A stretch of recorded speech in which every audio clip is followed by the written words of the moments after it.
Hello friends, आज मैं आपके लिए एक पिता की दर्द भरी कहानी लेकर आई हूँ। लेकिन उससे पहले यदि आप मेरे चैनल पर पहली बार आए हैं तो मेरे चैनल को सब्सक्राइब जरूर कीजिएगा। कहानी पसंद आए तो उसे ज़्यादा से ज़्यादा लाइक एंड शेयर कीजिएगा। एक गांव में एक छोटा सा बच्चा था। उसके पिता तो थे लेकिन माँ की मृत्यु हो गई थी। पिता सारा दिन काम करता और अपने बेटे को पाल पोस कर बड़ा करता। वह सारे सुख अपने बेटे को देता है जो एक माँ दे सकती थी। उस पिता ने कुछ नहीं मांगा, सिर्फ इतना ही मांगा कि मेरे बेटे को कोई परेशानी ना हो। दिन बीतते गए। बेटा पढ़ लिख कर अच्छी जॉब करने लगा और वह शहर में रहने लगता है।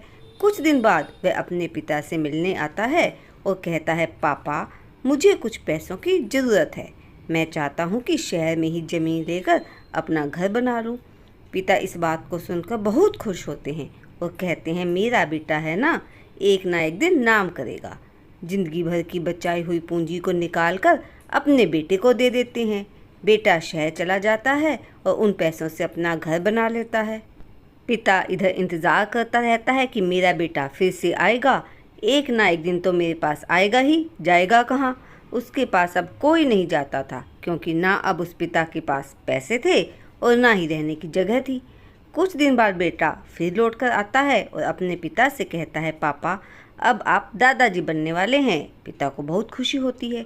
इस बात को सुनकर वह कहते हैं, तू मुझे मेरे बहू और पोते से कब मिलाएगा। बेटा कहता है, बस पापा थोड़े दिन और। पापा मुझे कुछ पैसों की ज़रूरत है क्योंकि आजकल थोड़ा जॉब में खींच बीच हो रही है, जिसके कारण मुझे कुछ दिन के लिए सस्पेंड कर दिया गया है। पिता के पास कुछ नहीं रहता है देने के लिए, लेकिन फिर भी कहते हैं, अच्छा बेटा तू रुक, मैं अभी आया कुछ पैसों का बंदोबस्त करके। पिता बाद में महाजन से कुछ पैसे उधार लेकर बेटे को देता है और बेटा पैसे लेकर शहर चला जाता है। बरसों गुजर जाते हैं। पिता सोचते हैं कि मैं तो अब दादाजी बन गया होऊंगा और मेरा बेटा पता नहीं मेरे नाती को लेकर कब आएगा। फिर सोचने लगते हैं, समय नहीं मिलता होगा इसलिए मेरा बेटा अभी तक नहीं आया, वरना आया जरूर होता। तब तक महाजन 2-3 आदमी को लेकर उस पिता के घर पर आता है और कहता है कि आपके वादे के मुताबिक मैं पूरे 3 महीने बाद आया हूँ अपने पैसे लेने। पिता कहते हैं, मेरे पास पैसे नहीं हैं देने के लिए। महाजन कहता है, जब पैसे देने नहीं थे तो आपने मुझसे उधार क्यों लिया। तभी पिता कहते हैं, ठीक है रुको, मैं तुम्हारे लिए पैसों का बंदोबस्त करके आता हूँ। और वहाँ के नज़दीकी अस्पताल में चले जाते हैं। वहाँ जाकर अपना ब्लड डोनेट करते हैं और अपनी एक किडनी बेच देते हैं और उस महाजन का कर्ज चुकता कर देते हैं। किडनी बेचने के बाद उनकी स्थिति और भी खराब हो जाती है और वह उस राह में जी रहे होते हैं कि मेरा बेटा एक दिन आएगा ज़रूर।